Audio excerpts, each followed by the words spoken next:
department here at Art Storefront's been doing that 6 years and change, which means been working pretty hard over these last 6 years on trying to solve your biggest problem, which is, how do you grow a art or photography business with marketing in today's digital age and climate, and offline too. In addition to that, I think we've been running essentially 3 of these a week since the pandemic started. And so I always say this, but I don't believe it's hyperbole. I think week in, week out, I probably talk to more artists and photographers than just about any human being on the planet. And I bring that up to say, you do that for long enough, pattern recognition becomes a thing. I've heard every scenario, every situation, every up, down, left, right you could possibly imagine. And in many cases, I think, the problem you probably think you have is oftentimes not your problem in the slightest. You just need some guidance on why it's not your problem. I'm prepared to argue that passionately. And then I think ultimately, independent of the other two, we have 5,500 customers now.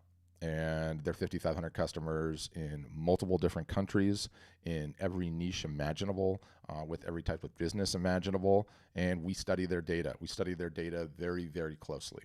Who's selling the most originals? Who's selling originals for the most price? Who's selling the most originals for a cheaper price? Who's selling the most commissions? Who's selling the most prints? What about metal prints or acrylic prints or canvas prints or paper prints? What do those price points look like? Who's the best at social media marketing? Who's dropping the most emails to their list? And when you start studying that data in depth, it's when we really start kicking everyone else's butt, because you can't snow me on anything. I know who has a big business. I know what traffic sources work as a result of having a big business. I know who has a lot of social followers and almost zero sales, right? And who has very few social followers and is over a 6-figure-a-year business, why that's working. And, people come on and they love to say, well, this is working and that's working. And I'm like, bullshit, it's working. I would see it if it's working. It's not working. Like, trust me, you don't need to be doing that. And I say that tongue in cheek, and pardon my French, but we have really, really good data on what works, you guys. I know what I'm talking about because I see it. It's not because we're so good at what we do. It's because of a large, large customer base. So agenda for the day, what we're going to do, I have sort of like a little presentation prepared that I'll run through. And then at the conclusion of that, we will open it up to Q&A. As the show runs along, on the bottom of the screen is like a chat window. You can see it looks kind of like this when you pull it up. And we're going to see the questions in there as time rolls on. So feel free to throw questions in there if you have them as they come up. And my team sometimes will grab those right away, and sometimes we'll save them until the Q&A comes up. But if you typed it in there, we'll see it, we'll get it, and we'll cover it. So that's kind of how that goes. And then I'll explain the hand-raising feature as we get like a little bit further down the line. So what I want to cover today, and some of you guys have been on this call, you've seen this, but I keep advancing the ball on this. It's like, everyone here, mostly for the most part on these calls, if you're just figuring out what we're doing, who we are, all that kind of stuff, you probably think you have a website problem. You probably think the solution to your business is a website, and nothing could be further from the truth. You don't have a website problem. Almost no one on this call has a website problem. You can't even have a website problem until you fix your marketing problem. And so I sort of developed what I call the art selling pyramid. And it sort of borrows from Maslow's hierarchy of needs. And if you've seen this, it's a pyramid. You've got the bottom blocks that go up to the top blocks. Like the bottom block, the first one that you need to sort is the physiological needs, right? We all need to eat. We all need to sleep. We all need to do that every single solitary day. Then you take care of that. You're the next block up, which is safety and financial rewards. Then love and belonging, esteem, self-actualization, and on and on and on. So there's an art selling pyramid, and I bring this up because I think, independent of a website, right? Like what most people think, I'm here for a website. I need a new website. You don't need a new website. You need to understand this pyramid first and foremost. If you want to build a business that's not a hobby and one that can actually pay you income, potentially even support you, if you don't have the business model figured out, then you're going to war with one hand tied behind your back. And let me tell you, week in, week out, I talked to so many that had long and many times successful careers, but they did not understand this pyramid. And as a result of what COVID did and what COVID ushered in, they no longer have a valuable business. And it breaks my heart, because the minute that you understand this thing, whether you ever become a customer with us or not, you are actually putting yourself on the path of building something that will actually provide for you for the rest of your life. So let's get into it. The bottom rung of the art selling pyramid, okay, is attention. And just like in Maslow's pyramid, you know, the physiological needs that we need to sort every day, which is food and sleep, attention is that same need. It is what every single solitary person on this call needs. It's what all 5,500 Art Storefronts customers need more of. It is the ones that are knocking on the $1 million a year, not a lot. They need more attention. They need more eyeballs to their art and their photography to grow that business. To the ones that are just getting started, to everyone in between. Attention comes in a couple of forms. It comes in owned and rented, okay? Owned obviously can't be taken away from you. You own it. Rented can at any time. So what are the owned forms of attention? It's email addresses, to a lesser extent, physical mailing addresses, phone numbers if you're doing text marketing. And the rented attention is what we have on all of the socials, right? The rules can change at any point in time. One day things are awesome and 100% of the people on Facebook are seeing 100% of your posts, and then Facebook changes the rules and no one sees what you're posting at all, right? That attention is rented. Our job is to constantly be getting more of it everywhere, yes, but then also constantly moving it out of the rented buckets into the owned buckets. So attention is the most powerful thing in the world. And what do I always say on these calls? Who are some of the most powerful people in the United States, let alone the world? It is the Kardashians, okay? Why? Because those women have figured out the attention problem. Any one of those gals, and like, look, we can all argue about how they acquired the attention and whether or not we believe how they did so morally, but you can't argue with the results. You know, all of these gals, they haven't exactly flown in a commercial airline for the last 10 years, and there's a reason why, right? They have all of the attention. They have all of the social followers. Any of those gals could decide to start painting stick figures tomorrow and have 100 times bigger business than yours in 24 hours flat with no artistic talent whatsoever. Why? Because they understand the currency of the land that we live in. It's attention. It's eyeballs. You know, the best art, the best photography does not win. Okay. The world that you guys live in, the world that you exist in is a meritocracy. Yes, but it's not a meritocracy of talent. Artistic talent. It is a meritocracy in marketing. That's all it is. Because if you don't have people seeing your stuff, no one's buying it. That's it. Full stop. Doesn't matter how good your stuff is. So I think the attention piece is critically important. The next block up, the outer shell of it is number one, understanding the business model, and number two, a collector list. The business model is you need to be selling direct. You need to be selling direct to your end consumer, and the reason that you need to be selling direct to your end consumer is so that you can keep the information on that customer such that you can market to them in perpetuity. And this is like one of the biggest heartbreaking things that I see week in, week out, are these people that have had successful art careers for 20 or 30 or 40 years, either relying on the gallery model, or they were selling in some other kind of store, or at hotels, or they were doing the show and fair circuit, but they weren't keeping up with their potential customers. They weren't marketing at all. And then these other offline revenue sources disappear. You don't have a list, and you're not in business, right? One of the concepts I've stolen from Weiland's book, Don't Be a Starving Artist. I'll put a link to it in the chat.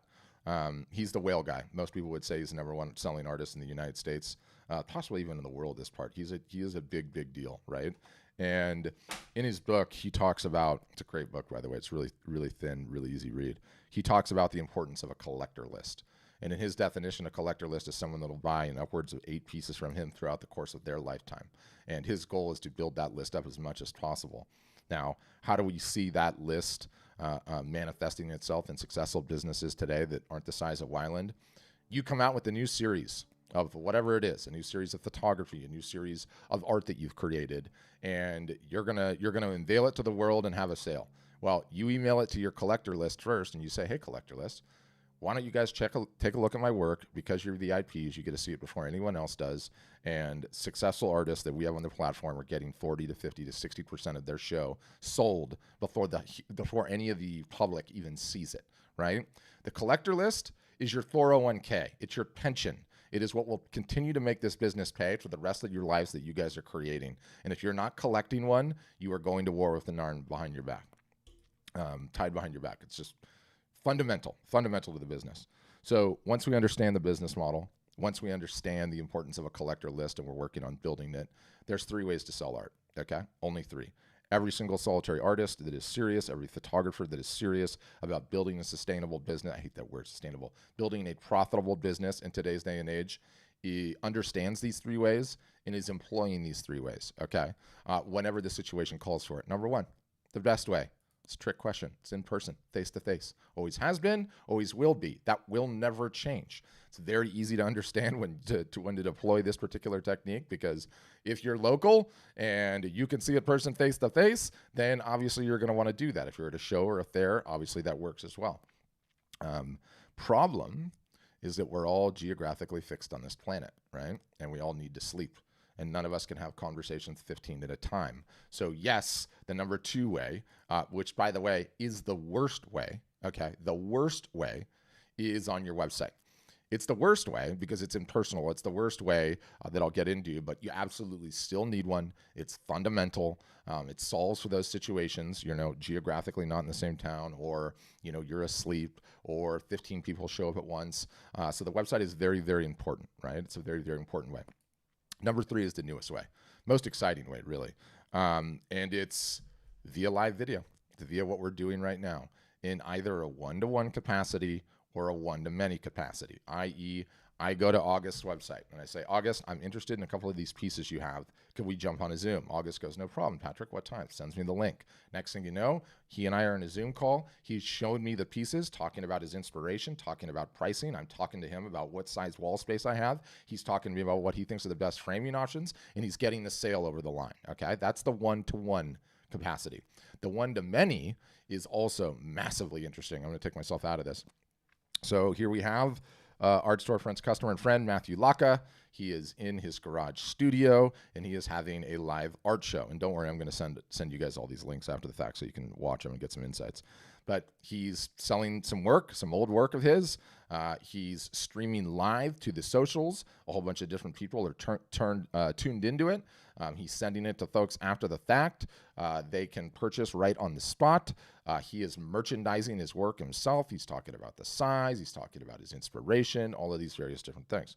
In Matthew's case, and this sort of puts the cart before the horse, but I said earlier that you guys are, you think you have a website problem, or you're here for some other reason. Why you're here, why you're considering art storefronts, why you should be considering art storefronts is just this.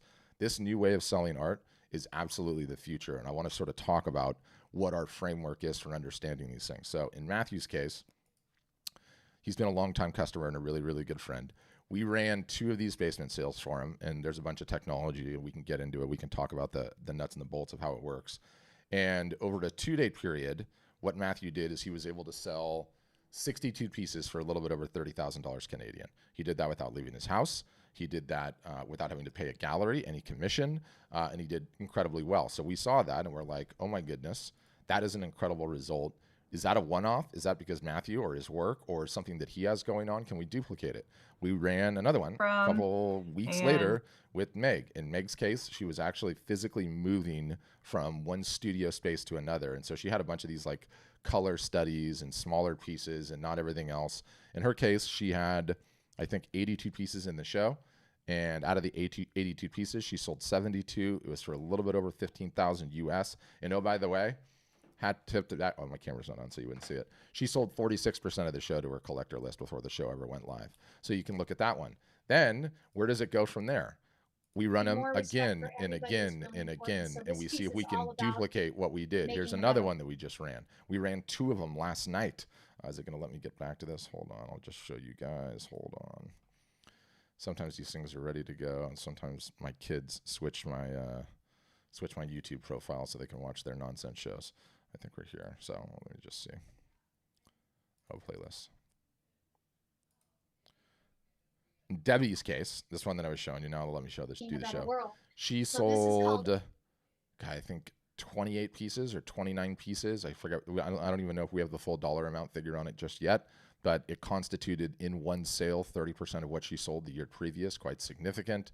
Last night we ran one with an artist out of Colorado titled Carol Parker. She's like world-renowned wild horse photographer. After her show was done last night, we went right into the next one, which is, Juan, what is her name? Kelly Corbett. Yeah, yep. Kelly Corbett. And what were her results already?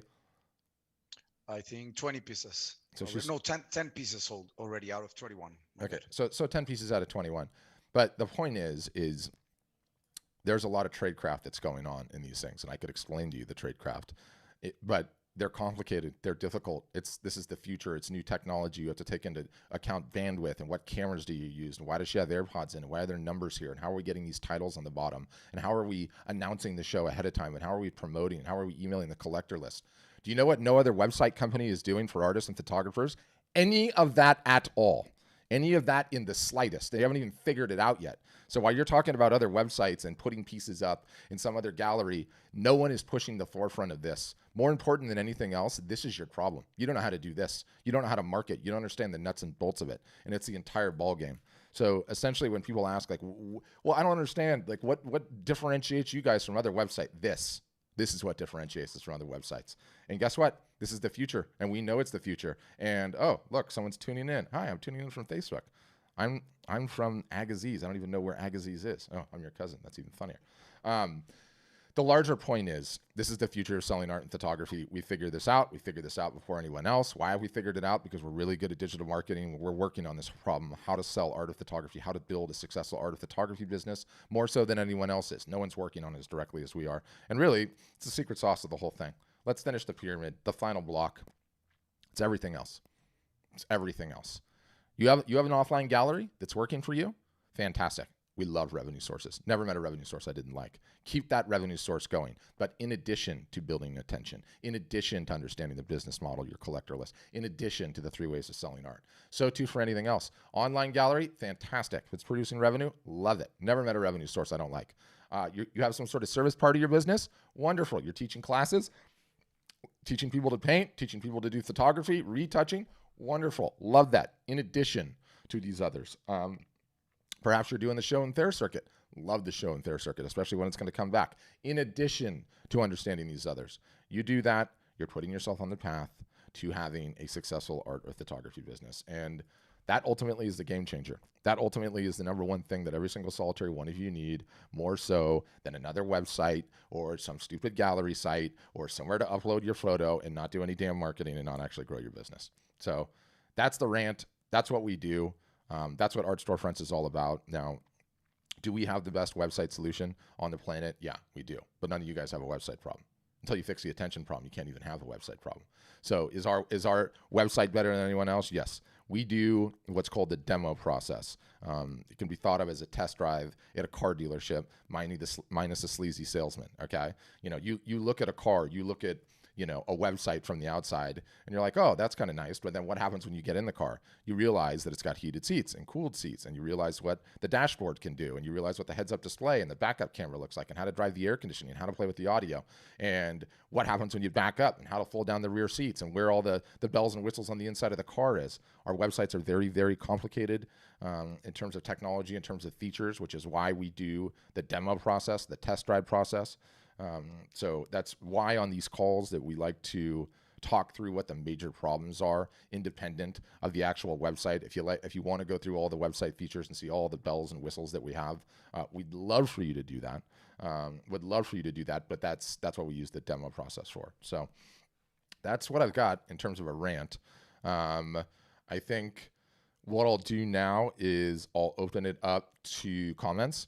And again, I'm going to see all of the ones that are coming in the chat, so don't worry about that. If you're one of the brave ones that has your camera on and you have a question and you want to raise your hand, I'll see the old school hand raise. That's all good, or my team will. Otherwise, at the bottom of the Zoom window is a participants button. And you click that, and what that's going to allow you to do is raise your hand digitally. And what that does is that kind of like forms a queue. And the queue kind of just lets us know in an order-by-order basis. If you don't want to be on camera, you do not have to be on camera. I hate being on camera. I understand it.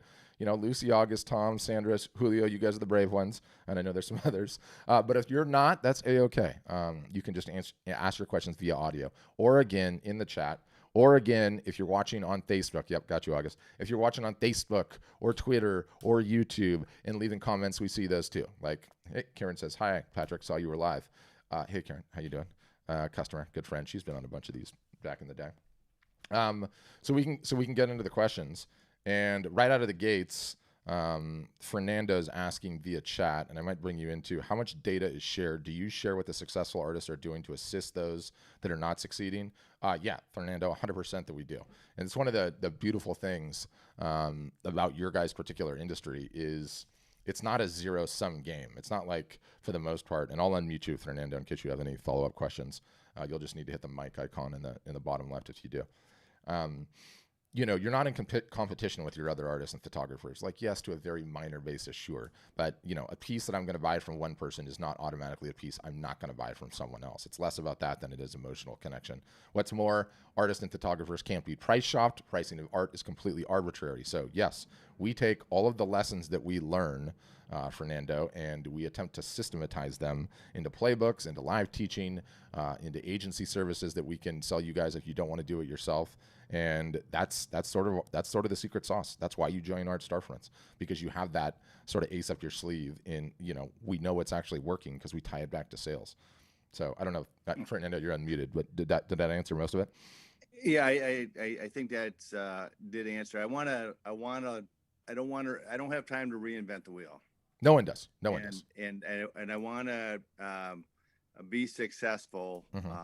Maybe coming out of the chute, I want to start to have traction. I don't want to have to fight technology and stuff like that. And I want to be able to, start to feel like I'm being successful and not, struggling. If I'm struggling, that's all right. But I want to succeed. Yep. You know what I mean? Yes, I do. I don't have time to reinvent the wheel. So if you guys can help me with that by teaching me what others are doing, that's what I want to do. Yeah. Does that make sense? 100% it does. It's three things, right? One, it's the time, energy, and effort you have focused on the high ROI activities. We know what those are because we have the data, right? ROI, return on investment, marketing dollars, time, hours, everything. Two is consistency, which is pretty much everyone's biggest problem. Like every artist, every photographer, this is going to be my year. This is the time that I'm going to start marketing. It's going to be awesome. And you go and you do it for 3 months and you don't get the results that you wanted and you quit. No one ever does it consistently, ever. So you need the perspective of how long it takes and to have that consistency. But the number 3 one, Fernando, is I know what you can ignore. I know the shiny objects that you don't even have to look at twice, right? Perfect example. Sure. A perfect example is SEO. You don't need to spend 1 minute on it, Fernando, not 1 minute. I don't want you reading about it. I don't want you studying somebody's course. I don't want you talking to somebody's cousin and for $2,500 can get you listed here, and there, and fish are automatically going to jump into your boat. Complete BS. And I know it conclusively, so I can say, look, none of the time and energy and effort you have to grow this business is going to be wasted on nonsense. But keeping you off of the stupid shiny objects is as important as keeping you on the high ROI stuff.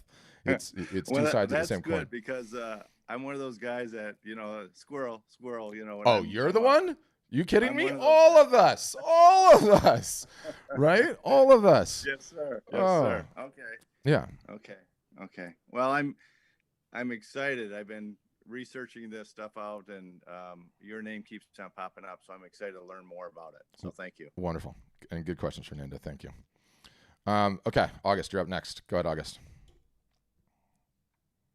I'll let you know when you get the unmute bottom left. All right. Yeah, there gotcha. we go. Mm-hmm. How's that? Good. You got me? Yeah, I gotcha. Okay, great. So, Mike, I have a question just for you related to how the modern version, the upcoming version of art compares with the previous version. For instance, with limited edition works, the number of prints, the quality of prints, things like that, and how you're able to, one of the things that I want to do with my project is I want to keep a really good detail of the prints that go out, including like certifying that those are like one of a certain number of prints and that's it. One of the thoughts that I had was actually having them notarized, the prints themselves being notarized. A, how do you feel about that? Does that increase the value or can that increase the value? And also, should it go about doing something? Yeah, let's get into the nuts and bolts of it, and then I can give you my opinion. Very easy to do. A whole bunch of different ways to do it. Certificates of authenticity. You could even jump on the NFT bandwagon if you wanted to. The cryptocurrency route. No, trust me, nonsense. Shiny object right now. Not nonsense. I kind of agree with you on that. Yeah. It's awesome in a bunch of ways. I love crypto, but I don't want to go down that rabbit hole. I don't think it establishes any significant value. I don't think your customers will be asking for it. I think it's a waste of time early on. The way that you establish the value is by continuing to build your attention and getting people clamoring for your art and actually having demands. The way you establish that value is by building your collector list such the fact that you come out with 50 pieces and you have 75 people that want to buy. That is the only thing at the end of the day that is going to actually increase the value of your pieces. Not, oh, you have a certificate. Nobody gives a damn about the certificates. Don't get me wrong. We got plenty of people that use them. We even have like a product that you can use to do it, but I just don't see it moving any art. I don't see it being like a strong demand, right? It's just more of like a, oh, great, I've got that thing too, killer, right? You know, one thing that I would say is interesting is it's a really good podcast episode that I listened to, and I don't know if are you a photographer or an artist? Photographer. Both. Have you ever heard of this photographer? His name's Trey Ratcliffe. So he's like, I've heard the name. Yeah, so he's like the HDR guy. He got really, really into like HDR really early on, high dynamic range photography, and yeah, he's on this. It's great. It's great when you actually do it. It's made for, as opposed to like those really ghosty, strange, bizarre, oversaturated images. Yeah, it gets myself included when I started. You know? Yeah, it gets Mickey Mouse for sure. I've done a whole bunch of them too.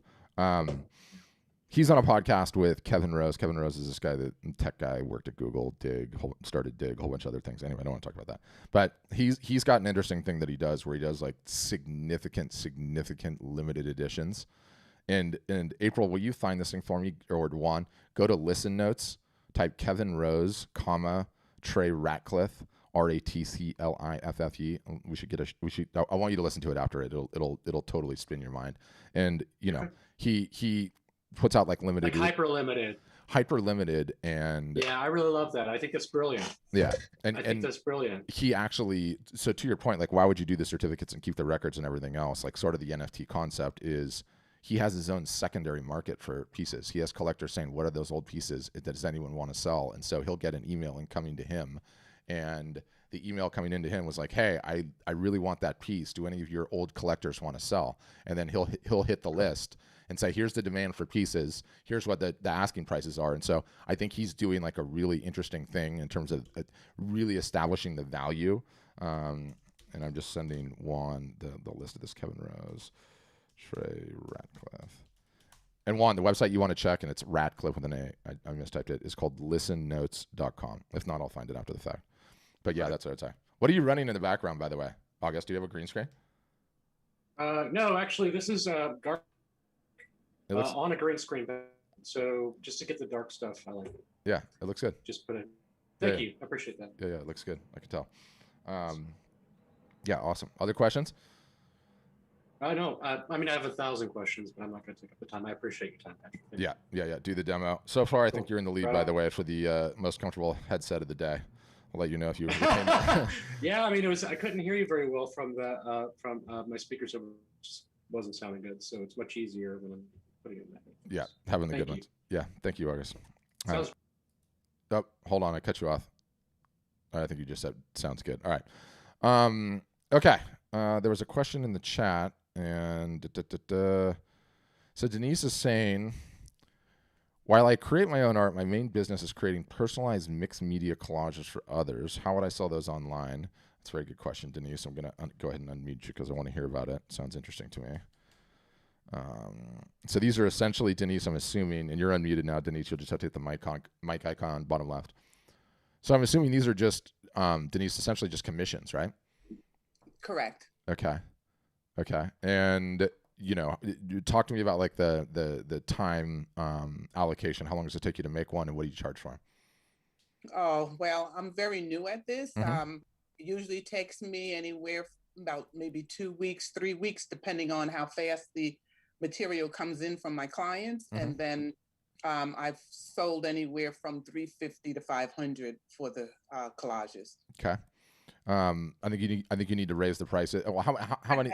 Yeah, you definitely need to raise the prices because just for how much time that you're putting into it. Well, I probably am not as dedicated with my, work as I should be. Mm-hmm. I do a lot of thinking and planning, and I'm not working quickly. Yep. Totally understand that. Yeah. So what I would say is, it doesn't matter at the end of the day. You still have the marketing problem that everyone else does, right? Whether you sell originals or commissions, it doesn't matter. The system is set up and ready to go for you to sell all of the above. So they can show you on the demo specifically what it would look like and how you would add the product to the store, how you would take payment and do all of that. But it facilitates all that. Okay. All right. Thank you. Yeah, my pleasure. It looks like August. There's that link to someone found it somewhere on YouTube. Thank you, April, or whoever found it. Okay. Other questions in the chat.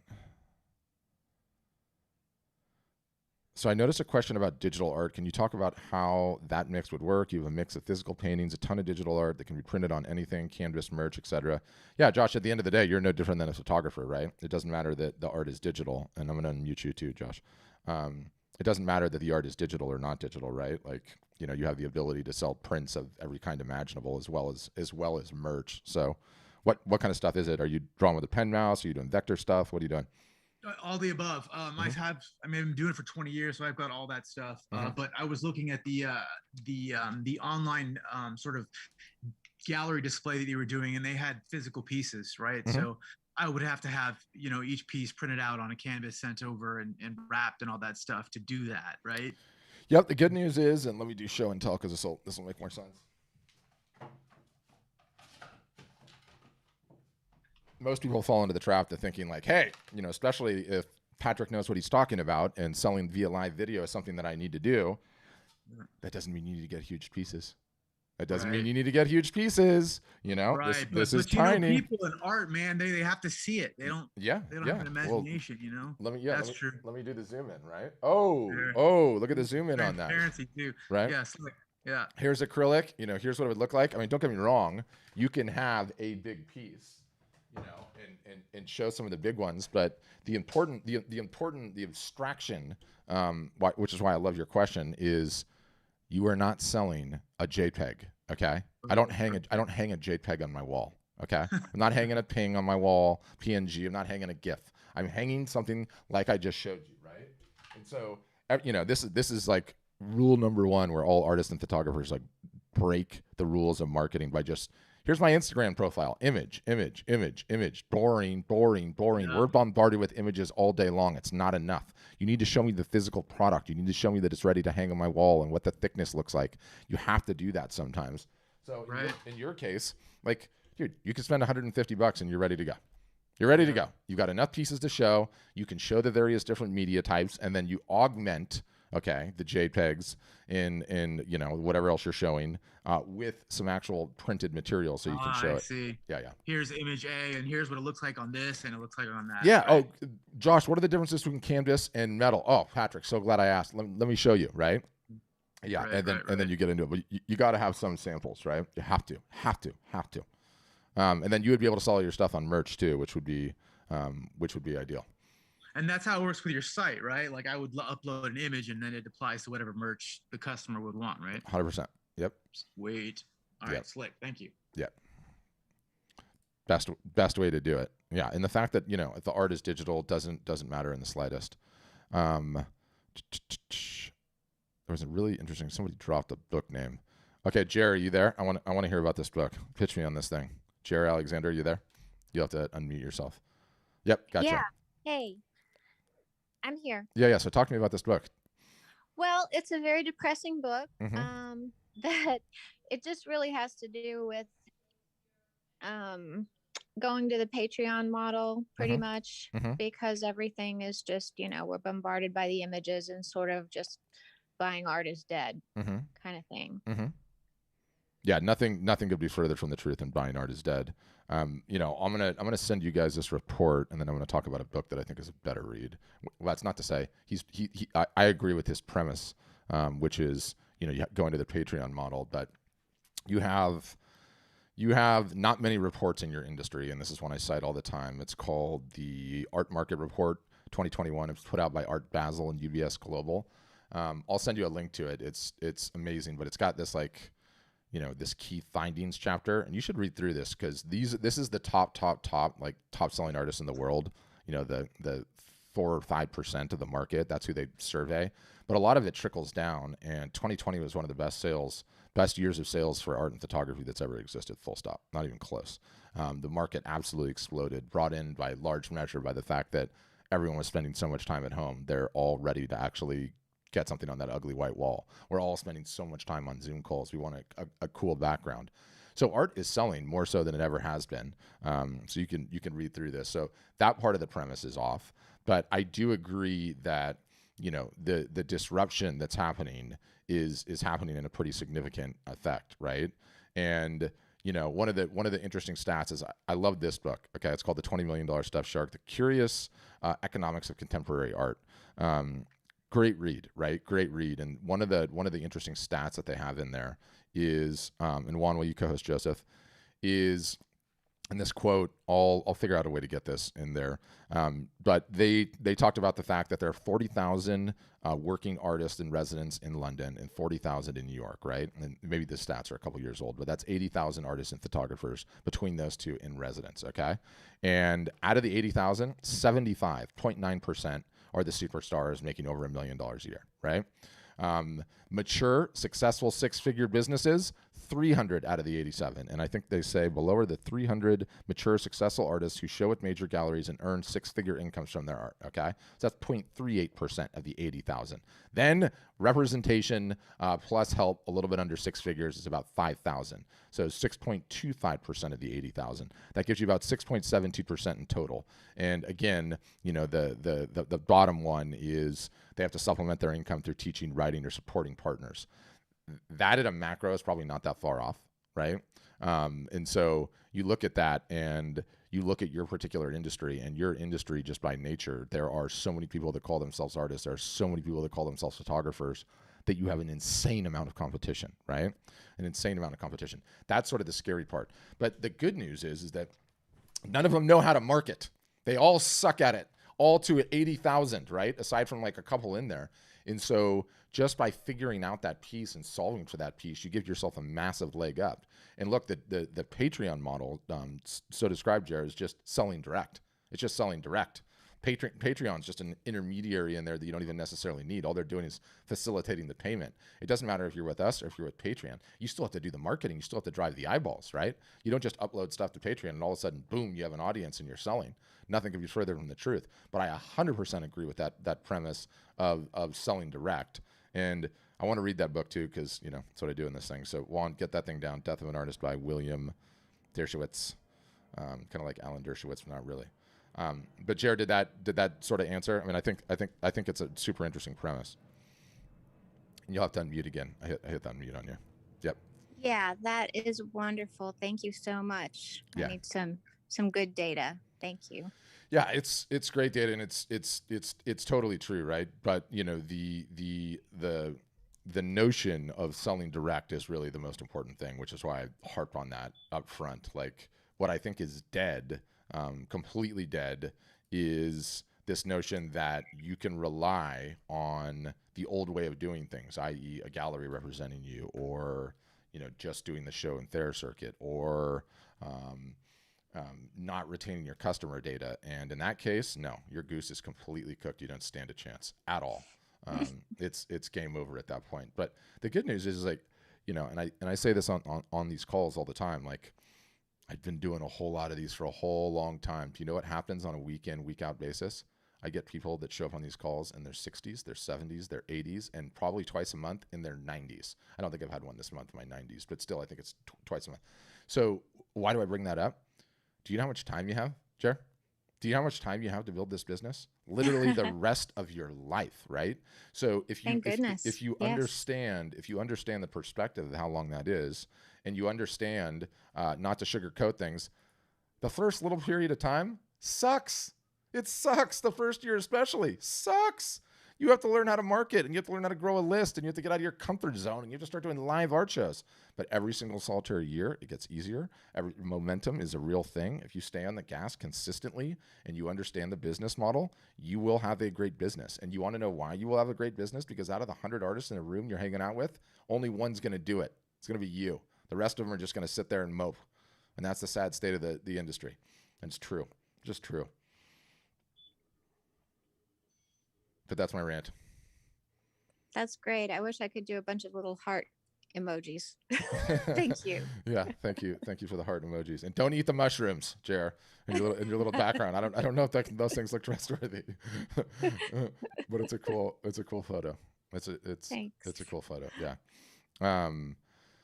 Also, I should note that we have esteemed team member Joseph Vasquez, who runs the outreach team at Art Storefronts. And so when you go for the test drive, which is the demo, you're going to be talking to him, members of his team.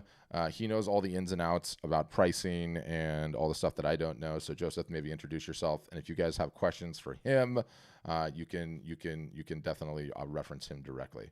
Joseph, are you there? Hey, good afternoon, everybody. How are you? Nice to see you. Lots of smiling faces. But yeah, any pricing questions and maybe anything on the software too that Pat might not know, I can always hop in and get you guys some answers. So fire away. But nice to see you all. And I really appreciate you, Joseph, wearing the official company branded merchandise today. Good stuff. SS, I'm going to unmute you. Which book did you want, SS? Oh, Art Economics. Yeah. So the book is, we'll send you a link. It's called I always forget the name. Let me say. It's called The $12 Million Stuffed Shark, The Curious Case of Economics of Contemporary Art. This book is awesome. Do you know what I learned in that book? You know Damien Hirst, the guy that does the dots? Have you guys seen this piece? Let me just show you. Have you seen this piece, Joseph? So, famous author, okay, the dots. These are the dots, and you know, I'm sure none of these. Oh, this one it is. 15 grand for this one, right? He's since stopped doing these, but guess what? He doesn't paint a single solitary one of them. Not a one. His understudies do 100% of them. And it talks about it in that book. I always thought, like, wow, that guy is on another level, right? Like, amazing. Anyway, but yeah, that's the book. We'll send you a link too, SS. But does that? I think that probably answers the question. Yeah, I don't know if you unmuted or not. Yeah, thank you. Yeah, my pleasure. It's a really, really good read. You know, again, just like with the example that I showed you before, you know, of the art marketing report, like, you know, the difficulty and sort of the interesting thing, you know, when you're in Joseph and I's position is there's this one, okay, and then there's also, might as well show the other one too while I'm at it and doing my show and tell. There's this other one called the Hiscox report, right? Art report. And these are the two big ones that are put out on a yearly basis that like talk about your industry and all the ins and outs and everything else. But they're only at the very, very top of the market. Like I said, this is a really cool one too. We should just start including links to both of them. So they're important to see, and they're, you know, they sort of portend what's at the very, very top of the market, but they're not representative of normal artists that are just trying to figure it out and get going and get grinding, right? But the things do trickle down and trickle down. Yeah, trickle down. They do trickle down, and you know, just to put a bow on my live art show thing, right? Okay, where you know that I am not full of it. This is from their report, Key Findings, Chapter 5, which is online sales, and I quote. Chapter 5 looks at the online art market in the rapid evolution of sales in 2021. The chapter shows how the dealer sector shifted sales online in 2020 and at the development of online viewing rooms, OVRs. You know what online viewing rooms are? A fancy word for a Zoom call. Okay. Not only are we figuring this out, they're figuring it out. At the top to the bottom, everyone is leveraging live video, trying to figure out how to leverage live video to sell art. So that's the ballgame. Yeah. Okay, Fernando, I want to bring you back on so I make sure I understand your question. So I'm unmuting you again, Fernando. Talk to me about the bell curve. You got me all fired up. I do the bell curve all the time, by the way. Well, what you were describing there was a bell curve. Most of us will go in. A few of us will rise to the top. And be at the top, and then you know, then it comes back down to the, you know, the bell. So what I'm understanding of this presentation is that with your marketing, you're giving a leg up on those persons that will do the work and help them float up the bell to the top of the curve. Is that correct? That's 100% correct. That's what. You know, so I don't know if it's like a snake belly and the bubble is coming through, you know what I mean, or whatever, but I'm hearing you're saying that with your experts, yes. Juan or whoever, yes. Your team. You have an ace up your sleeve, yes. But that doesn't, just because you have the ace up the sleeve, that doesn't mean a damn thing, right? You still have to do the work, right? Right. You still have to do the work. You still have to show up every single solitary day. But the good news is that, you know, and maybe Joseph, this will tee up how you get into pricing, like, there are a million different marketplaces and there's a million different website solutions out there. And guess what artists do? They always hop from one to another, to another, to another, back to another, over to another. And why do they do that?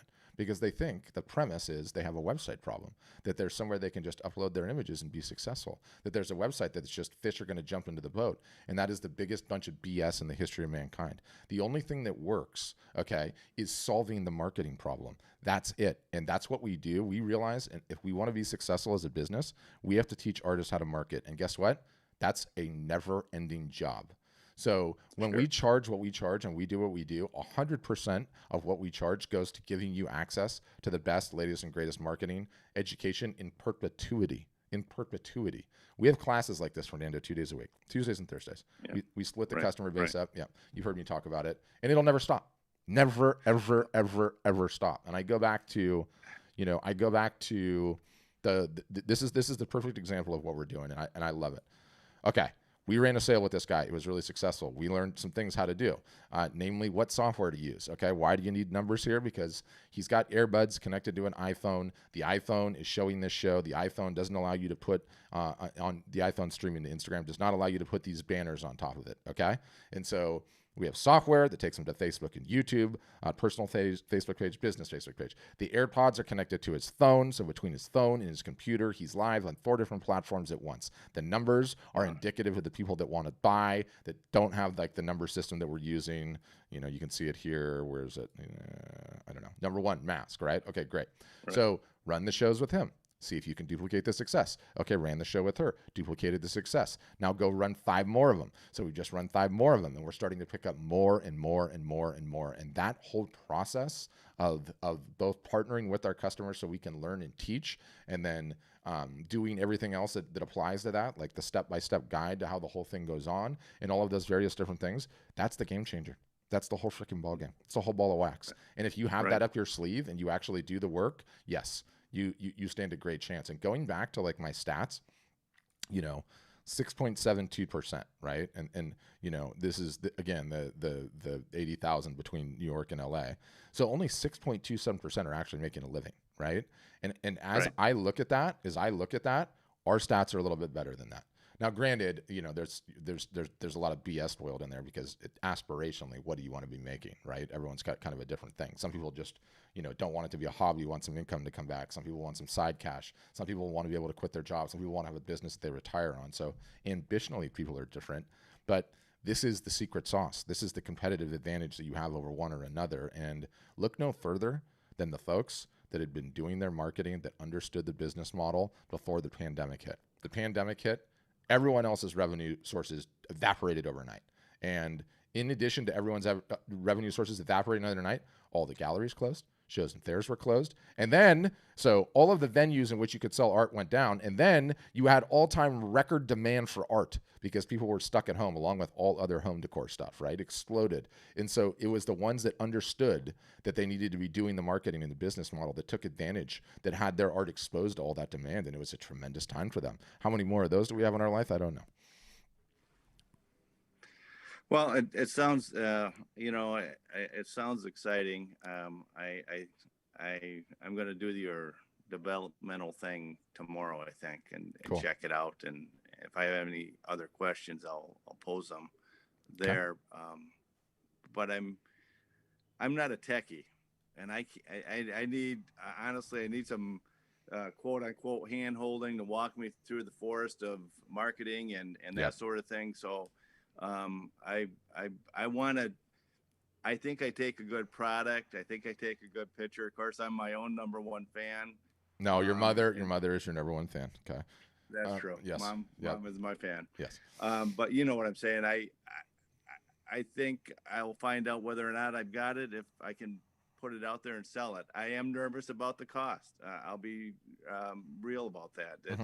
It's a big step, and I know there's no free lunch. And I know you have to feed your kids, and I worry about that, and I worry about putting up the money up front and getting frustrated, and then that's, but we have to work through that, so. Do you know what the good part of it? And it's important.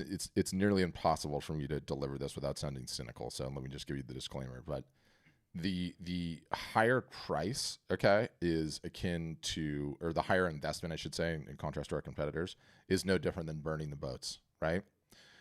everyone was like, going from one free trial website to a $7.99 website to a $12. How easy is it to commit or quit when you're just paying $7.99 or $12 a month? Pretty damn easy. Sure. Not costing you anything. What happens when you invest a couple $1,000s? You've burnt the boats. There is no way in hell you're quitting. You are going to grind it out until you make it a success, because your significant other will be screaming at you if you don't, right? And so what we find is, and not by design in the slightest, it's just one of these happy accidents, but one of the, it's not one I want to call it windfall, but one of the residue that comes from successful execution is people are more committed to doing the work. They say, damn it, I'm going to do it. If I'm going to invest this, and associated with the higher price is a much higher level of commitment that ends up pouring over to the marketing. And, that makes a significant impact. That makes a significant impact, and especially year one, which is the most difficult one. But we support you the whole way along, and we don't ever stop. So that's your deal. Yeah, and if you do it for 10 years, it really averages out to be insignificant. You better believe it. Yeah, you better believe it. But really, if you get frustrated at any time, like when you come on board, just reach out.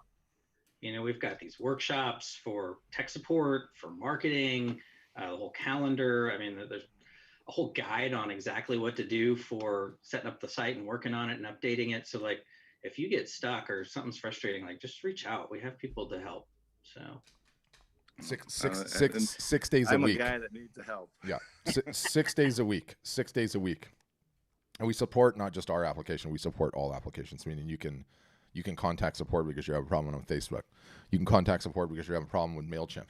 Any of them. But yeah, that's what I would say. Okay, Josh, Julio. Yep, I got you. Don't worry.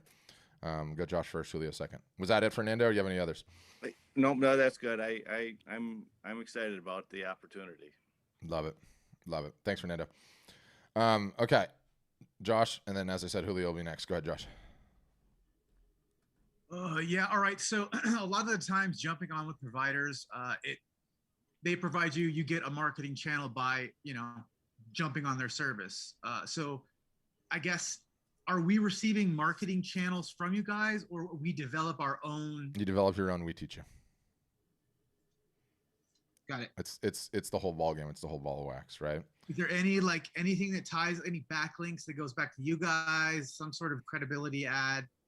Yeah, we've got certified art buyer badges and all the rest. But it doesn't really make a difference early on. Like, the biggest thing that you need is, and the same would be true if you were on the marketplace. Like, do you know who the people that are really successful on the marketplaces are? They're the ones that are doing their own damn advertising. They're the ones that are doing their own marketing, because otherwise you're just a wash in a sea of 3,000 other people that are doing the same thing you are, right? And whether or not you see it can either be luck or not at all. So yeah, I mean, marketing's just exhausting because it's a full-time job. I mean, I was creative director and marketing director, and I want to be creative. I don't want to do the marketing. It's exhausting. It's, I don't feel like making anything because I'm stuck in this world of, asset calendars and, which platform here and, which social channel there. For and sure. so the good news is you're the only artist that just wants to create and not do any marketing. Really? No, Josh. It's 100% of them, right? I kid. I know. Yeah. It's actually good that, the market is so damn saturated that, you can leap that chasm simply by putting a little marketing effort in. Oh, it puts you into the 5% in a period of like 2 months. So that's that's kind of nice to know that it doesn't take much effort to jump that. Yeah.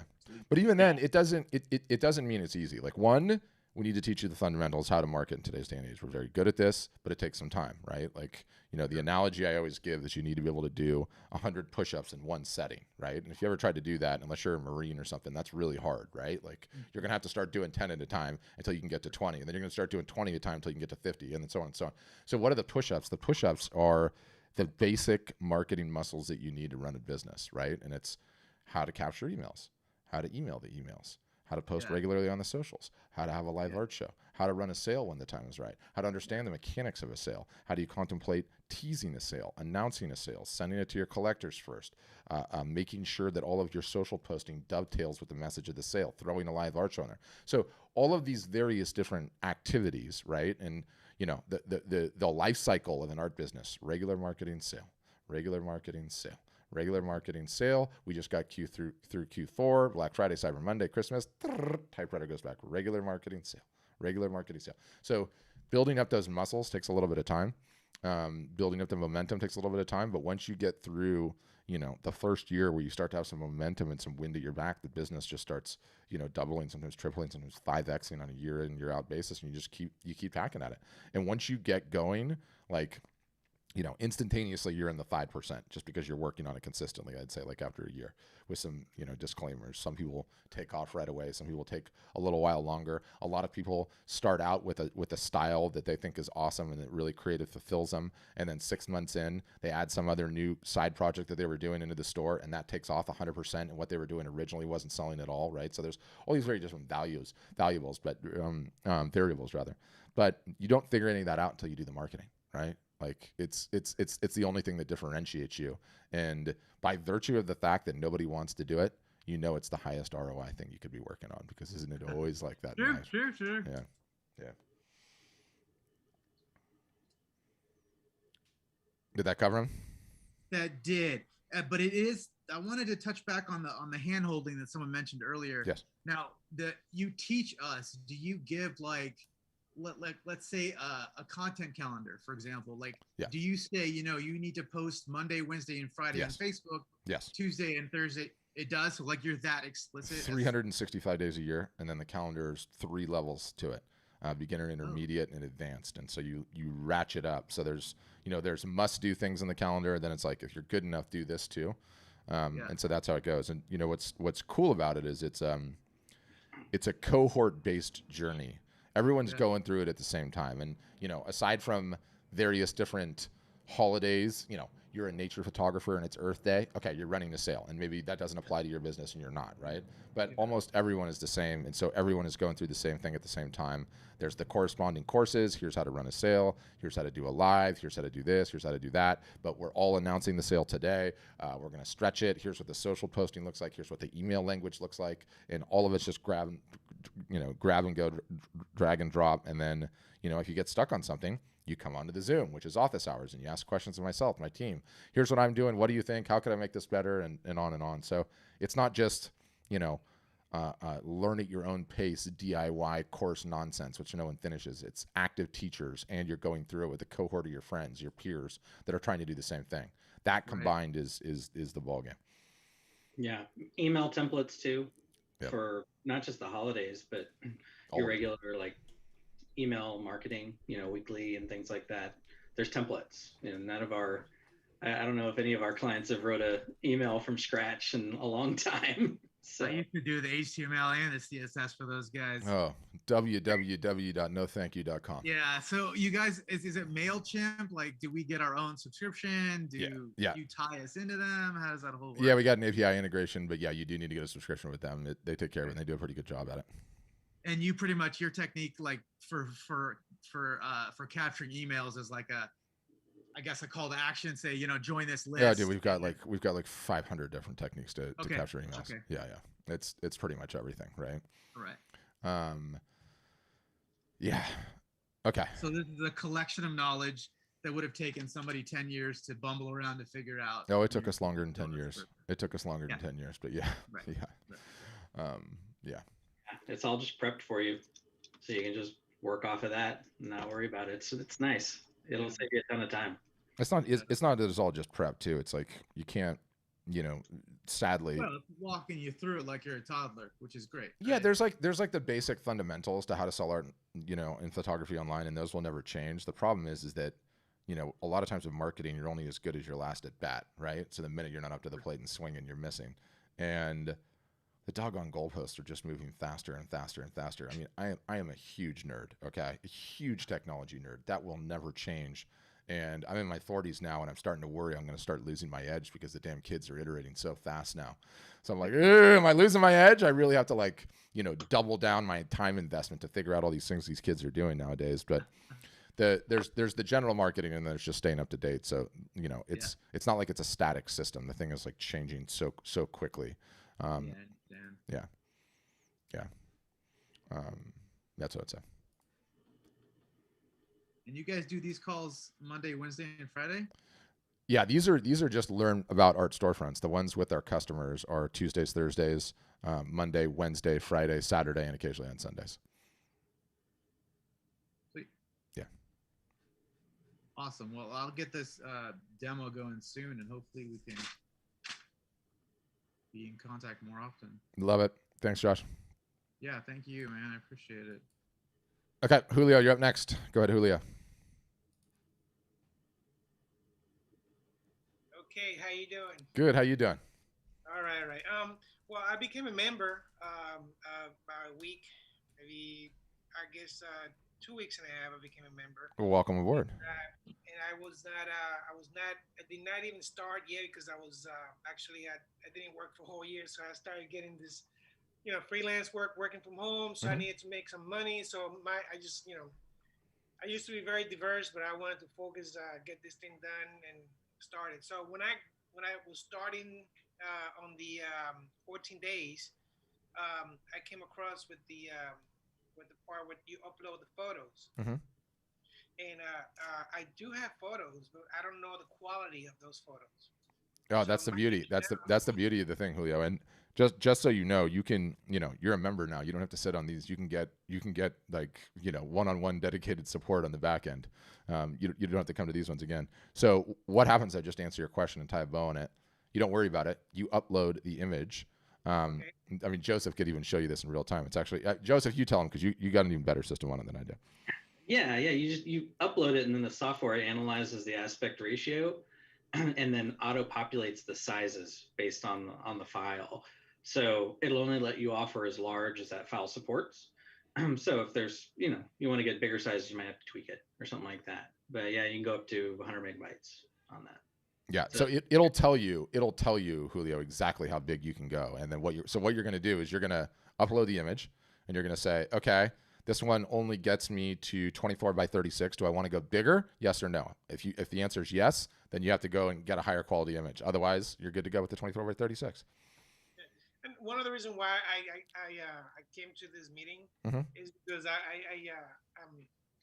wanted to, because I had so much going in my head is going through so much right now that I just need to kind of like, okay, stay focused on the things that I need to do. And I appreciate the list you guys made. It kind of helped a lot.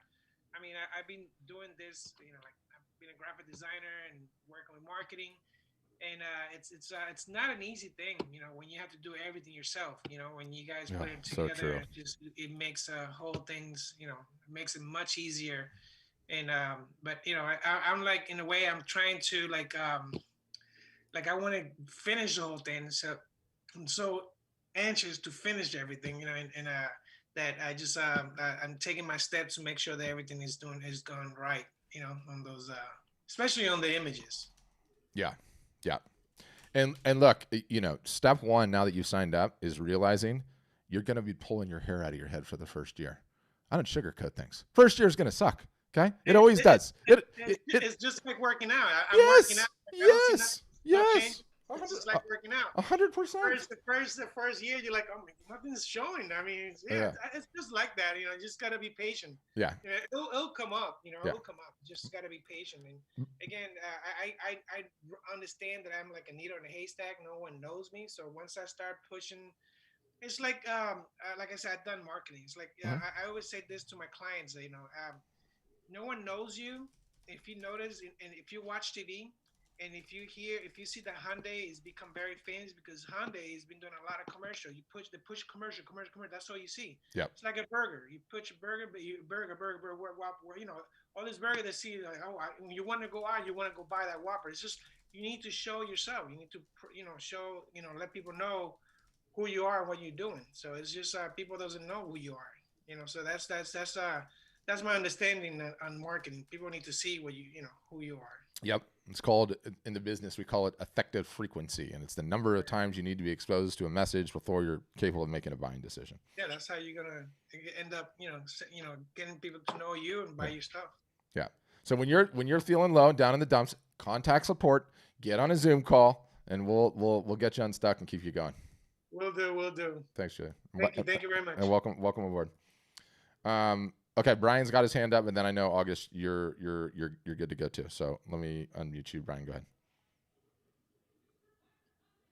Hey, how are you? Good. How Can you hear doing? me? So I got a quick question about the platform and positioning because I'm in a weird predicament. I'm an architectural photographer, Interesting. and I get most of my work is actually commissioned work. And that's how I make my living. Is I go out and I'm hired by architects, designers, whatever the case is, to go out and shoot these spaces. I do also do fine art architecture, which is what I'm looking to sell as was a hobby, and now hopefully turn it into a passive income business. So currently, I do have a lot of my pieces on my current site, which is the same site as my regular portfolio architectural photography site. So I'm wondering positioning. If I go to your platform, I'm assuming I have to move my sales site off of my current site, even if I link back to it and have a separate secondary site. Not necessarily. Not necessarily. So you're sort of in the realm of service-based photographer / want to grow the fine art, right? And so, Correct. A couple of different ways that you can do it. We have a ton of different artists and photographers that just split it because they have established big businesses going on that they don't want to mess with. And practically speaking, it's totally fine. Totally fine. Like no downside whatsoever. Like I'll show you. So I got my buddy Tim. Okay. And you'll appreciate this because, in terms of prestige, this guy's a big deal. So his site's loading. So this guy's like, Planet Earth, BBC, like crazy nature photographer, like longtime National Geographic guy, right? And he's got projects and portfolios and motion and everything else, like a stock archive and everything else. He's just got fine art, right? And you can see timlehman.com, fine art, boom, completely different site, which just goes right to his art storefronts install. And this is where he sells his fine art, right? So you can do it that way. Or, if you're so inclined, you can put everything just on the same domain. Like we have page builders that can build and probably replicate just about everything that you have going on your current site. So if you like it that way, you can do it. It's totally, utterly, and completely up to you. What I would probably do is start by looking at the analytics, because the analytics always tell me, as soon as you have those running, sort of what's going on, how many people are coming to the site, how significant it is. But either way, I don't see a huge downside to it either, doing it either way. It's not going to make you or break you. But what I do like is, you have a bunch of building lovers that are sending you out to go and shoot the photos, right? Building lovers are the ones that would hang beautiful photos of buildings on their wall. So they're actually potential customers, every single solitary one of them. Correct. There is a crossover there. Yeah. 100%. Yeah. What do you shoot with, just out of curiosity? Are you shooting medium format? Are you just shooting mirrorless SLR? No, Canon R5. So, mirrorless. Got it. Awesome. And where are you based? New York City. Well, it's a good place for buildings, I imagine. Yeah, definitely is. Yeah. Very All right, cool. Thanks. Yeah. I took the liberty of pulling up your website on my end here. Sure. I don't see anything on your site your current site that you couldn't just do with ours if you wanted to just have one. But it's a basic Squarespace template. It's nothing crazy. But yeah. So a lot of that stuff you could just move over and just have one all in one place. Okay, cool. That's probably what I would do, but totally up to you. Whatever you feel. Sure. Yeah, shots look good. Thank you. Like it. Thanks, Brian. Yeah, there's never a right answer in that situation. It's always just horses for courses. You don't know until you know. August, go ahead. Okay, so my question is about a couple of things that you were saying earlier. You were saying that for the live art shows that you launched it. So I'm curious to know how that functions. And then the ancillary question of that is, are there additional costs to the marketing, for instance, for the social media platforms? No. Are you encouraging spending on the? None of that. Go ahead. So I'll deal with the second part, and then we'll go to the live art show part. So, there's a lot of lead generation activities that we advise early on that center around free print giveaways. Okay. And we've got a whole bunch of little tips and tricks and such like that. Early on, that's the only marketing expense you have, is the cost of the prints shipped and delivered. It can be extremely inexpensive if you want to do it on paper print. Some people like to step it up to certain canvas, metal, acrylic, whatever, case by case basis. But you're not ready to spend any money on advertising at all until you have the aforementioned marketing muscles in place, because you'll never see an ROI out of the ads until you do. You also need to build up a big enough audience, because the ads that we have you start running only goes to a warm audience, not a cold audience. Warm meaning they're on your email list, or they've they've visited your Facebook, your Instagram account, and they've come to your website, all those types of things. So there's no expenses early on. And then in terms of the live art shows, what do you mean? When you asked me if we started them, is that what you said? We started them? Well, you said you launched it. You were saying that we had just launched this last night, and you were showing one of the YouTube. Oh yeah. videos So that's that sort of curious speaks. to know. Yeah. So what I was sort of speaking to is our process. What makes us so different is I lead a team within the company called the GMV team, and our sole goal is GMV is gross merchandise value. It's the sum total of everything that's sold on our customers' websites. In big picture, find out who's selling the most and see if there's anything that they're doing that we can teach everybody else, right? And so we got really, really heavily into streaming before the pandemic hit. And so we got really, really good at it, knowing all the software, all the bells, all the whistles, right? Like, why I can move myself here and do all that nonsense, right? So we figured all that out. And then instantaneously we started running some of these things, and then the results were really good. So, I have my go-to customers that have been friends for a long time, and we have access to everything. So we always start with them, right? Like I already have access to all their Facebook, Instagram, email, all those. So we run one, and it's like, holy crap, those results were insane. Now go find another customer, and let's just make sure that it wasn't that customer and their social following and their art. Let's see if you can duplicate it. So then we duplicate it again, and it's like, okay, now we're on the track. You mentioned that. Now go pick 20 customers and get better and better and better and better and better at it. And the whole while we're building the playbook, what you need to do step by step for everyone in the company that wants to just follow along on their own and do it. And we're just getting better and better and better at it. And then we also have an in-house agency. And so in some cases we offer it as a service because it's sort of, it's kind of like the Wizard in the Oz. There's somebody on stage, and then you have to have somebody pulling behind the curtain doing the rest of the work. So yeah, there's that. But the larger point was, I got to watch this whole thing breaking. And like all technology, how long has video been around? Long time. How long is streaming to the socials been around? Actually a long time. But it had its moment in the sun right when the pandemic hit, because everyone was at home so much. And how many different TV shows did you watch? I don't know if you're into sports or what you're into, where like, the anchors are not going into the studio because of COVID. Oh, yeah. And so I've watched the entire Amazon and Netflix catalog, I'm sure, by far. Yeah. Times. Yeah. So you see you see all these things. Ahead. I'm but sorry. yeah, anyway, just to finish it out. So no one in the video commerce world has the whole damn thing figured out yet. How to take payment, what's the best way to do it? And the whole world is figuring it out in concert, right? There are Amazon's basically opened up its platform to QVC style, meaning you can go into Amazon, say, I want to be a personality that sells Amazon stuff, and have your own QVC show. No joke, like QVC, selling products directly from Amazon. Facebook is starting to integrate right now early on with makeup companies and like kitschy type of items like that, where the influencers come on and they're selling them and Facebook's taking payments directly, right? And there's video commerce platforms springing up here, there, everywhere else. My point is, it's the future. I know this conclusively 100%. Our results are bearing it out times 1,000. And what separates us from everyone else is we're the only ones that are doing one after another on just how to sell art or photography. So based on practice, reps and sets, how do you get to Carnegie Hall? We're gonna beat everyone else. We're gonna beat everyone else. Okay, so this leads me to a question that I was triggered with when you were talking. I mean, all of this is actually I was looking at one point at funnel marketing, and I'm curious to know, because you were talking about giving away something for free on the front end. How is this connected to that kind of philosophy with funnel marketing? And the reason I'm asking that is because I found it interesting. I was reading a book about that, and they were saying, well, there are three categories that exist in the world, and you need to figure out what your part is. And I was looking at it, and I kept trying to think. I'm like, I don't think I have a category here. I don't think it fits within one of those three definitions. I think it was outside of it for whatever reason. Yeah, I mean, the thing that I noticed, all marketing is funnel marketing. All of it is. Okay. I mean, all of it is straight up, full stop at the end of the day. Like, where everyone goes wrong in art and photography is everyone fundamentally understands the nature of the sale.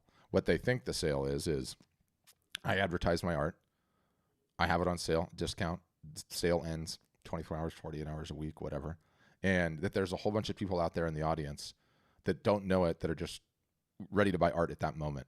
Nothing could be further than the truth.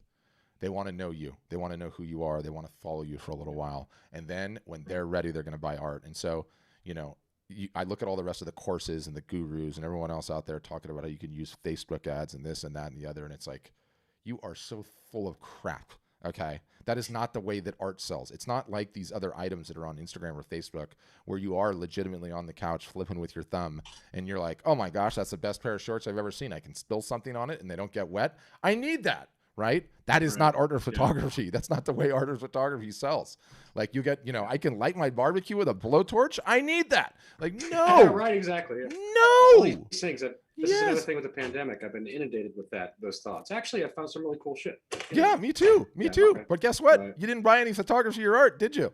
No one did anyone else. How do you see this changing? How do you see this changing now that the pandemic is ending? It's summertime. People are going to be out. Do you see a downtrend in that kind of buying, or do you see that that's going to remain stable or even increase? TBD. You just never know. Right. No one's got a crystal ball, and I can't speculate. I mean, I would say what I'm the most bullish on is short term, the fact that no one's had anything to spend any money on, and all of a sudden they're out and about, and now they can spend their money, and so you see restaurants exploding, bars, all the rest. Fine, fantastic, great. But the trend of not going back to work full time, that looks like that's going to be with us for a while. That doesn't look like it's changing. Yeah, I'm all for it. The trend of leaving these urban cities and going to the suburbs, that looks like it's going to be with us for a while, right? The trend of increased home buying, that looks like it's going to be with us for a little while. Lumber shortages and all the rest of the home prices exploding. So if that's the case, more and more wall space is being created that your products can go on, and that's exciting. Right. Yeah. Good. Thanks for the answering me twice today. I appreciate it. No, you can. No problem. That's what we're here for. But you can't. Go ahead, Joseph. Good. Well, just we're always going to recommend be wherever art's selling, right? It's even if the off world comes back, inevitably it will, and it'll rebound, and there'll be sales there, there'll be shows and all that stuff. But art sales aren't going to stop online either, right? The people who get comfortable buying that way, they're going to keep buying that way. And so both, right? If you can do both, or just anywhere art's selling, that's where we're going to point you guys. And that's what it's all about. Just if you can do both, great, do it. You should be everywhere art's selling. Yeah. But I also go back to the perspective piece, right? And again, I'm jaded on this because I've done so many of these, and I've talked to so many people that are in their 60s, 70s, and 80s coming on these calls and still wondering about selling art. You don't have to worry about the ups and the downs. It's sort of like investing in the stock market, right? Give me a list of 100 day traders and short-term traders, and show me the list that's profitable that are still standing after 5 years. It's 2%, right? That got dumb lucky. It's like the lottery. But when you approach your art career and you contemplate your art career, no different than you would your 401k and these long-term investments, that's the only way to win. You're marketing throughout all these times. And guess what? Whatever the next COVID is, God forbid, that comes along, that's an event like that, the ones that have been marketing consistently the entire time are going to be the ones that take advantage. So the greatest way to set yourself up to succeed is just understanding you got to start marketing, understanding you can't ever stop, but have the perspective piece of knowing 20 years from now, you're still going to be at this. 20 years from now, your business could be 50 times the size it is right now. That's exciting. So there's the light at the end of the tunnel. Let's go, right? Let's go. That's what I got. Good rants today. Joseph, I explained to them about the test drive minus the sleazy salesman, minus the new car smell, although everyone loves new car smell. Man, I love the new car smell. Yeah, I do too. We got so many different bells and whistles and the print integration and the features and everything else that, I would say if this is the first time hearing about us today and you somehow randomly got on this call, don't worry about it, right? But if you're far on in you're exploring things and this sounds interesting to you, just schedule the test drive. There's zero pressure. They will not harangue you. They will not call you ever again if you don't want to hear from us. But it'll give you all of the insight that we don't give on these videos. They will show all the features. They will ask all of the questions, and they'll give you one-on-one time, which is great. And they'll look at your art and all that. But what do you have to add on that, Joseph? Yeah. And I think Josh had pinged me earlier asking about pricing. I can give a general range real quick, just so everybody has a ballpark idea. Like Pat said, test drive the thing, right? You meet with the guys, they'll walk you through everything, guys and gals, of course, but they'll walk you through everything, really go into all the details. But, just so you have an idea, our base option right now, you can get for a one-time activation of $1,000 as a one-time fee, and then $44 a month ongoing. And then it ranges on the high end up to a one-time activation of $2,700 as a one-time fee, and then $59 a month ongoing there. Difference is going to be more like features and things like that, bells and whistles. And that's why with that walkthrough, they'll like, show you how to upload images and some of the things I described for Fernando earlier. But then, yeah, they'll actually tell you what the features are, what they do, and then you guys could just see what would work best for you. And that's pretty much it. It's pretty simple. But yeah, feel free to put in a demo request, and they'll reach out and answer any initial questions you have, and they can always schedule that and walk you through. Okay, and it's interesting. I'm reading some of the comments, and one of the nice things to see is it does feel like things are going back to normal. More and more people I have saying like, "Hey, I'm going to do a show coming up. I'm going to do a show coming up." That makes me really happy for this industry. But guys, any final questions for ones that are on before Joseph and I go? Yep, gotcha, Jennifer. No problem. Go ahead. Thank you. I don't know if you saw, I'm a portrait artist. Yeah, okay. So I did see that. I don't typically sell paintings. Mm-hmm. I have been blessedly very successful. Okay. But the last couple of years have been thin. Mm-hmm. And it was a little bit started before the pandemic. And in answer to your sleazy salesman calls, mm-hmm. Comment, I was Ford Motor Company's #1 salesperson nationwide. At a dealership? Nationwide. Wow, that's amazing. What dealership was it? So I sell an icebox to the politically incorrect Eskimo, but I cannot sell myself. Oh, and God. that's why I attended this. That is phenomenal. So, is phenomenal. Can your things apply to somebody who isn't selling, who is getting commissions? Oh, 100%. We have like some extremely. I am getting, commissions. No.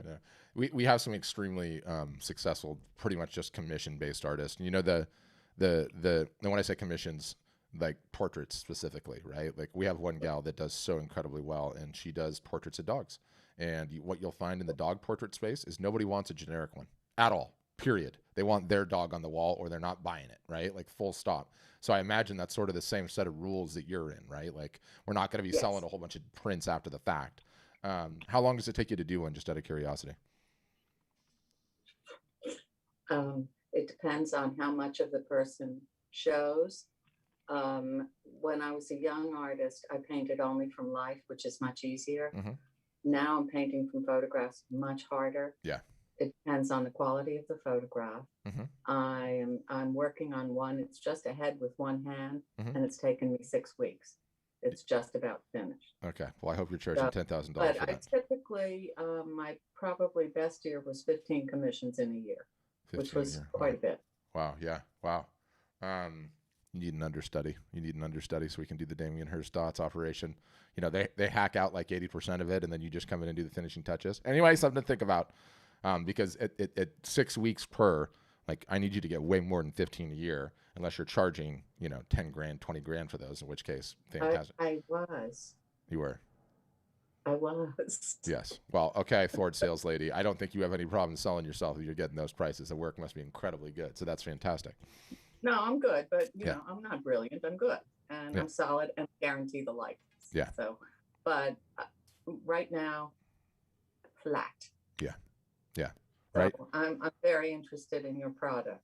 Yes. Right now, marketing problem. Right. No leads are coming into the dealership because the dealership has not been spending on ads. Where was the dealership, by the way? Just because I'm totally curious. Maryland. Wow. I was one of the first 5 women in Maryland to sell cars. Oh, that's just phenomenal. That's just amazing. It was great. I love cars. And was it all cars, or was it pickup trucks too? Ford Motor. So Lincoln Mercury. Yeah. I also sold for Cadillac and Rolls Royce. Wow. Amazing.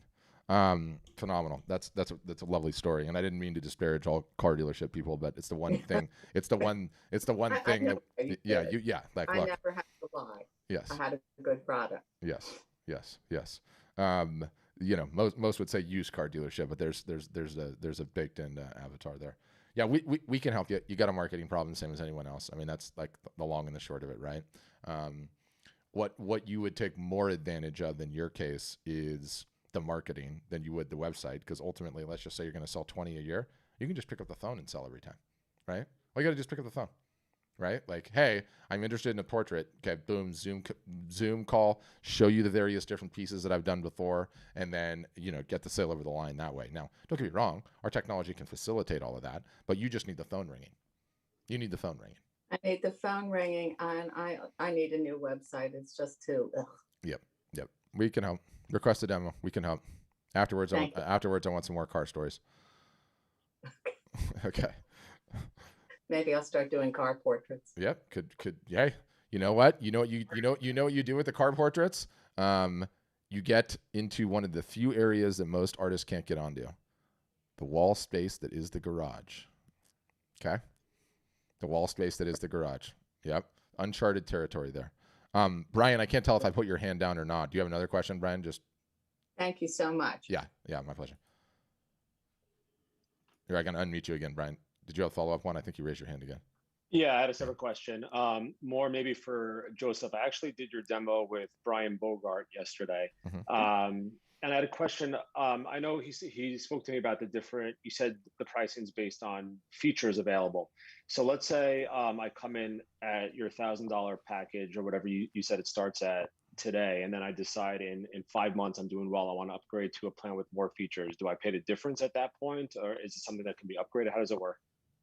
Yeah, what you pay does apply towards moving up, essentially. So like, if you come in at the base level, you don't pay like the full price all over to jump up to the top. You probably did notice that there's a bigger discount for starting on the higher levels if you can. Yeah. So they're like, like the high level, it's like a $1,300 savings right now versus the $750 on that level. So you save more the higher level you can start up on. And just so everybody knows, there's a step in the middle too. So you can, step wherever's comfortable, essentially, financially, and then always move up. So yeah, it's designed for you to work up. Our intention is for you, no matter what level you come in, one, just get started, right? Because the sooner you can start all that marketing ball rolling, the better. But yeah, that you can hop up and have all the tools at your disposal to help you sell as much as possible. So, but yeah, you can upgrade at any time, whatever's your comfort level. But obviously, you'll notice bigger savings if you can start on the higher end. Sure. Thank you. Absolutely. Okay. And then August, were you raising your hand again too? No, he's good to go. Okay. Yeah, I think we covered it all. Good session. I enjoyed it.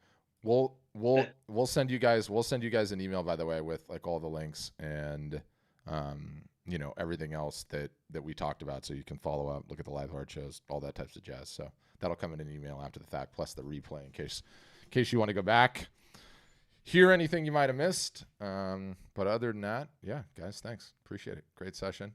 Hope you have a great rest of the week. We'll be back on Friday. Are you going to run a live demo? What's the game plan for Friday? Yeah, I think we're going to have somebody on standby and just run a big one after the live. We'll kind of answer questions, but then people can jump in and kind of walk through the whole process then too. So, if you kind of want a little more personalized one, feel free to put in a request and our team will reach out and they can get you scheduled. But if not, we'll just do a giant one Friday afternoon as well with everybody who wants to hop into it. Giant one. I like it. Yeah. Jared, good work. Good work figuring out the heart emojis. Nice work. Good game there. All right. Well, I think we leave it there. Guys, thank you. Been a blast.